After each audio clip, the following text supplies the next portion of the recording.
माझे नाव अनुजा रेड्डी. मी इयत्ता 6वीत शिकत आहे. माझे नाव अनुजा बंडू बळे. मी इयत्ता 6वीत शिकत आहे.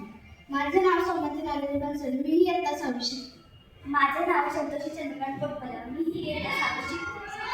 आज आपण स्वच्छताबाबत थोडीशी माहिती सांगणार आहोत. आपल्याला सर्व जागी स्वच्छता करावी लागते.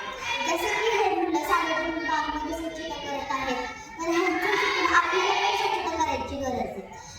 आणि आपल्याला टाकापासून वस्तू बनवावं लागते. अजून ओला कचरा, सुका कचरा आपल्याला वेगळंही करावं लागेल. आणि हा परिसर आम्ही असं दाखवणार आहे की शाळेत, घरात, बागेत, परिसरात हे सगळं आपलंच आहे की त्याच्यातही आपण स्वच्छता केलीच हवी. त्यामुळं हे आम्ही असं प्रोजेक्ट बनवलं आहे. आपल्याला जसं आपण म्हणतो हे आपलं घर आहे, आपल्याला इथे स्वच्छता ठेवायला हवी. तसंच आपल्याला परिसर, शाळा ही सुद्धा आपली समजून तिथं नेहमी स्वच्छता केली पाहिजे. आणि अख्ख्या देशात आपण स्वच्छता केली पाहिजे. ओला कचरा, सुका कचरा वेगवेगळा ठेवला पाहिजे.